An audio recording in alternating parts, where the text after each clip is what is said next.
to take it back again a little bit to before you even start the hiring process. Yeah. You say there's 2 secrets we need to do before you even send out the job posting and start to get resumes. Yeah. Again, I think it's always funny because when we're looking for a job as a leader, and we all know, like, we have the standard posting, we have the job description, and we've seen everything from very serious, details to very corny, like, how do we sort of trick people into it? I think it is important early on to define a role and then define what winning looks like. We called it at Advoco, and I think we worked through this, was a PSF is a personal success factor. So in a job, how does that individual know what winning looks like? And what's funny is when I say that and somebody's looking to post a job, we always say, well, what does winning look like? And it should be in that post. And so first and foremost, right, that's the biggest thing.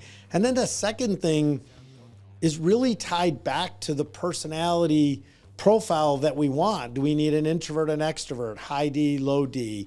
Do we need high C, low C? Do we need invention? And so to me, when we ask people that question, now we have a better picture of that individual. So it's so important. And I've got a million stories that just kind of show how this works. And where people get in trouble, I think, is when they're in that growth phase. And we went from 30 employees, 35 when I started, up to 100 and whatever in a few short years. And people start to take the shortcuts. Like, they know this is what they should do. Like what you just said, I don't think anyone's out there going, I never thought of that. It's just you get into that growth phase and you need bodies, right? I just signed this contract. I need bodies. Oh, this person's not performing. I need bodies. How, as a leader, do you balance, I need bodies, I need people, I've got stuff I got to deliver with, but I haven't found the right person based on all these things you just mentioned? Yeah. So I would say one of the biggest lessons I learned back in 2017 when I went to EntreLeadership, Dave Ramsey's EntreLeadership Master Series, and the one thing they just drilled in us is slow down, right? And so I always think about in our head, if you ever want to try to follow something, say, I have a rule. If it's funny, if you say, like, well, I have a rule for this, people are like, oh, he's got a rule, it must be. What I said in my head, and I think we talked about, is we just have a rule that we're going to put an individual through 15 interviews. I'm going to say that again, 15 interviews. Now, everybody freaks out. Oh my gosh, like, we'll never hire anybody. Now, we're not saying 15 trips, but they will talk to 15 people, because when you're intentional, it just slows that process down and it lets us start to think about that. And to me, that's just at the core of when I see people struggle with retention and they struggle really with the quality of the people, it always goes back to they hire too fast. And they're not being intentional. So I do want to reiterate, because people hear that 15 number and they're like, you made somebody come to your office 15 different times. No. Like, it's mostly it was 2 trips, but they would be here for a really long time. Yeah. And we would just cycle through. The other thing we did is we're very intentional with who interviewed and what they were looking for. So the trainer is looking to interview that person, and they're looking for a very specific, how does this person learn? Can they learn? Are they willing to learn? All that fun stuff. Our tech people are interviewing for, do they have the technical chops to code and program and do what they need to do? We'd even meet with marketing folks, just, and sales folks. Do they have that aptitude to drive more business? So every person that went into that room was there by design and had a reason for being in the room. And I think that's another piece of this that you need to combine with these tools and assessments. And I don't know if you have thoughts on that. Yeah, well, it's funny. We talk about this too, is I actually think one of the stupidest questions is, tell me your strength and weakness, right? It's just, it's a nutty, because everybody sort of knows the answer and we get corny answers. But when we actually have an assessment, so let's take an example of the DISC profile, right? And we talk about DISC, and we've talked about this earlier, right? So there's four components. D is decision making. High Ds make decisions quick. Low D slower. A high I is an extroverted person. A lower I is more introverted. S is more stabilizing. So the higher the S, they want to know what the rules are. They kind of want to know the team. And then C is around sort of cautiousness. So high C's are rule followers, very detailed oriented, that kind of stuff. And so once you sort of know that, then when you look at a role, what you'd say is, what do we want? And we were just interviewing somebody, again, through this call committee I'm on. And I sat down with the team to make sure they're intentional. And I said, in this role, what do we expect? And we talked through it, and what they really came out with need to be high I, because it's a role that is dealing with people, high S, that they want to be in a group and how to build groups. And once everybody sort of knew that, we started the interview, and the first thing is, well, we said, what do you think about the role and being there? And the person said, I really like it. It's kind of behind the scenes. I'm very introverted. And started describing what he thought was the role. And everybody in the room immediately knew, while this might be a great person, a great resume, it wasn't the right person for the role. And that's what happens, is we have to start to sort out people we like and good people from who's really best suited to the role. Yeah, and it's interesting too, because to know that, you have to know what's already on your team. I know you talk about one of your keys is you got to get to know yourself first and then get to know your team. But I do think that second part is very important. You need that talent inventory of what geniuses do I have? What profiles do I have? Because again, a healthy organization is going to have a mix. So as you're looking, you may think, oh, I need a IS, but if you have 99 other ISs, maybe you don't need an IS, right? Yep. And so it is key to kind of know yourself, know how you make decisions. Are you faster to act, slower to act, all that fun stuff. But it is important as a leader, I think, to know who's on your team and what geniuses you have on your team. Right. And it was, I mean, it was great. Think about at Advoca, right? When we were growing, I always laugh because one of the comments everybody makes when you grow is they always say, we can't lose the culture. Can't lose the culture, right? We got to be really careful, because if we hire, we're going to lose the culture. And, your favorite line is, I don't remember the drawer, but what is culture, right? Yeah, where do you keep it? Where do you keep your culture? And it really is, culture is how you make people feel.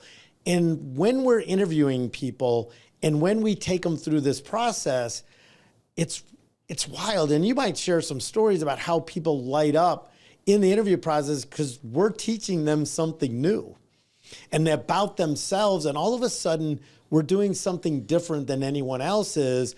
We're helping them teach about who they are, what they like, and then they start to appreciate it. Yeah. You've been on LinkedIn. You're on LinkedIn all the time. Subscribe to his newsletter, by the way. Yes. But you hear the horror stories of candidates that are maybe go through 15 job interviews and they never hear anything back. All of a sudden, they're just, so the candidate experience, if you look on LinkedIn, is terrible. Like very few companies have a positive candidate experience, at least from what I can tell on LinkedIn. What these did for us at Advoca was, I would tell somebody, hey, look, you're not really a fit based on that. And they would light up and be like, no, thank you. I was about to take a job I didn't like. Yeah. Now I know, now I kind of know. I didn't really know what I wanted to do, but this kind of helps me. So they actually got value out of our process just because of these assessments, because they learned about themselves, even if they didn't get the job. So it was crazy how I would get thanked for saying, hey, no. Yeah. Or we had, I remember this one candidate who pulled herself out of consideration after seeing it. It was like an accounting job or something that was going to be very detailed focused, very, compliance oriented. And her geniuses didn't match up. Those were her frustrations. So during the interview, we talked about it. And she's like, you're right. If that's the job, I don't think I'm going to like it. And so she pulled herself out. And what was interesting, again, it was funny, a story with my daughter is she knew like invention is a working frustration. Although she can do it and she's good at it, when she had another role for an event, what's interesting is they kept asking her to create documents and invent. And she, because she was an E, she would say yes. And then she immediately I cannot believe I just agreed to this, because she knew just because she was good, it wasn't what she wanted.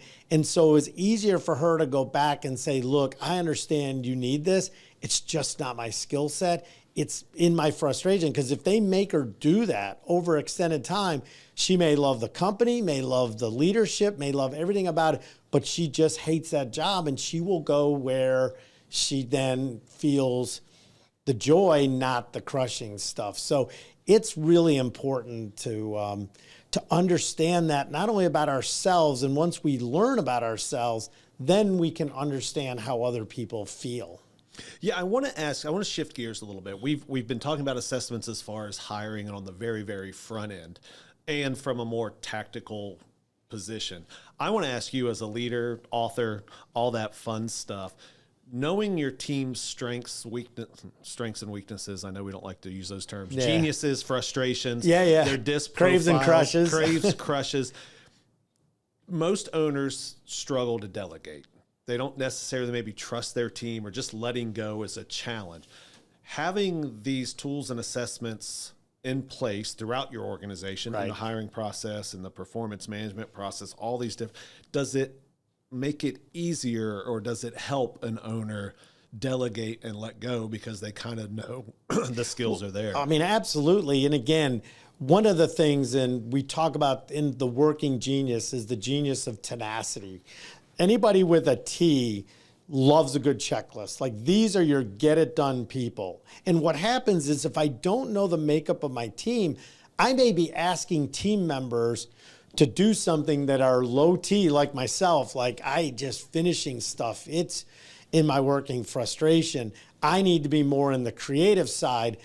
But when you have a team member who is a high T that just crushes it, like nails it, you'll give and delegate that all day long. What I think we have is experiences with giving work to people that isn't in their wheelhouse, but we don't know it. They're super talented, they're creative, we think they're, great at innovation, but then we put them in a role where they have to just every day go through checklists, and they don't do it. And so I do think sometimes we always say, well, why don't we delegate? Well, I'm not sure they'll get it done. Well, maybe you just don't understand the people you're giving the work too. Yeah.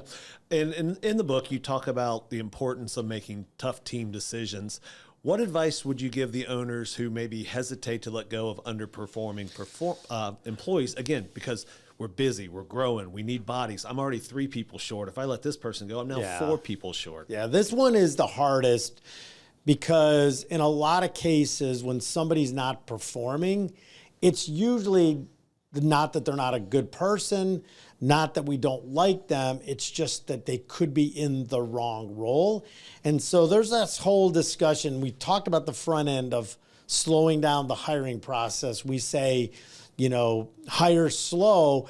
People always answer with the next piece, hire slow, fire fast. Hire slow, fire. I don't know why I got stuck on that, because I hate that line, because fire fast means it wasn't intentional, it was reactionary, and it was for the wrong reasons. What we said is, yes, hire slow, fire when you know. And when you know is because you understand the profile, and most likely people are failing to perform because they're not in their working genius. So either A, we need to, and I talk about this in the book, like a salesperson who's not meeting their numbers, that are struggling. My guess is that we need to understand that person, and they may not be a galvanizer, which means they don't really, or extroverted. We may have put him in the wrong role. And I've seen this where we've taken salespeople out of the field, moved them into pre-sales or some other role where they just shine because that's their expertise. So to me, yes, hire slow will save you, but it's fire when you know, and you can do it with a kind heart, because now you're intentional in doing that. All right, Marty, a lot of good stuff. And wrapping up, as we get close to closing, could you maybe just summarize or advice to owners on that key to don't leave your team to chance? We've kind of bounced around a little bit everywhere, but I want to leave the floor open to you as how you would summarize. Well, yeah, I'm glad you brought this one up, because I do think as a leader, this one is so important in the component of becoming that leader people are happy to see. When you start to take a different interest, a personal interest in what people are, you will become a different leader. Now, I want to kind of flip the script, though, because we talk a lot about the leadership side. We talk a lot about the hiring side. But let's talk a minute about the other side of the fence, like you're interviewing for a job. And I've seen this over and over again where people are getting ready to interview for a job and they're trying to figure out how to prepare and all this stuff. And I say one thing, if you want to stand out, you know the one thing you could do? I would take these assessments. You know the answer. Yeah, I do. Is take the assessments and actually come to the interview with the assessment. And not only that, take it a step farther. You already have the job description, hopefully, if you're applying for a role. The company's online. You can kind of do your research. Take those assessments and then take the next step of how does that apply to the role you're in there for. I've been hiring for way too long.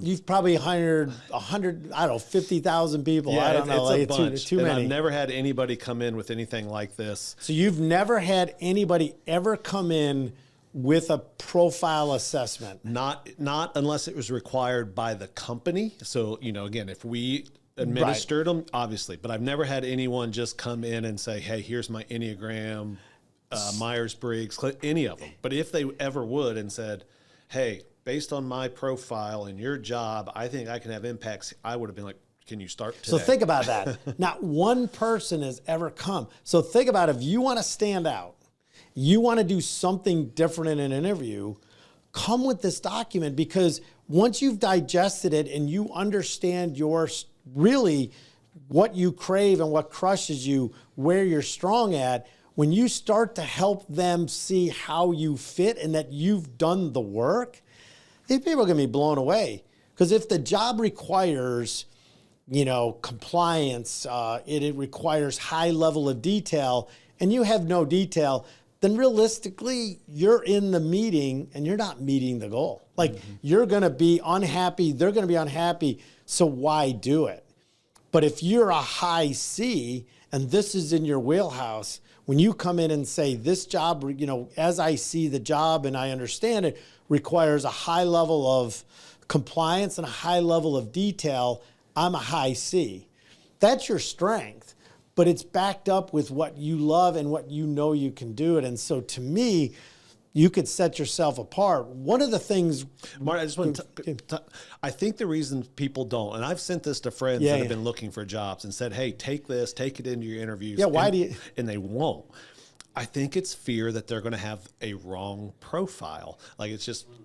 And there isn't a wrong profile. We talked at the very beginning how interviewing and all that should be a two-way dating. I got to choose you, you got to choose me. Knowing these things, you're right. You may take it and realize, oh, this job's not for me. Perfect. Great. That's actually awesome. Brilliant. You're not going to take a job that you're not happy in. And they're, like you just said, they're not going to be happy with you. Again, you might be okay, and you may even do a really good job, but you're not going to look forward to going into work. So if you take these and it says you shouldn't be an accountant, but you went to school for being an accountant, that's okay. There's a lot of jobs in accounting that you can find that maybe your geniuses and strength. And well, again, the example of my daughter went to school for a graphic design, was very good at it, but it's not what lit her up. But what makes her great in an event planner is she understands design. She understands layout. Like, that's where it comes into play. So again, being creative, and I think it's just funny, and we talk about number 3 key in writing the book that I talked about earlier, that lizard brain. Like, our brain is wired fight or flight. And what we don't want to do is appear humble. We don't want to appear that we're not smart. We have to be all in. And quite frankly, it's the worst thing we do because it's not the right job. When you go into the right job with the right profile, it's magic. My guess is you come in with that right profile, you're going to get that job, not because of anything else other than you did something different and you showed them why you will be successful. Agreed. And that's why I always giggle and I tell my friends, just take it. Like, there's no right, there's no wrong, there's no better than. Like, this profile is not better than that profile. Now, there might be for a specific role, and that's what we're talking about today, right? Define that role, and you can have a better profile for that role. But in general, a healthy organization needs everything. So yeah. So, I mean, if you look in the show notes, if you LinkedIn post, we will put a code that all you got to do is click on that code. It'll bring it up. It'll give you a password, and you get to take the disc for free. Like, take this test. It will, I believe it'll change your life. And I've learned more about my kids. I've learned more about my marriage. I've learned more about myself and the team, because sometimes things work and we just don't know why they work. And things now become letters because people will laugh, right? If you get mad at me or you're like, I'm not doing something right, instead of saying, Marty, you're not doing right, you're screwing up, you might say, hey, your lack of C is showing. Like, we need more detail.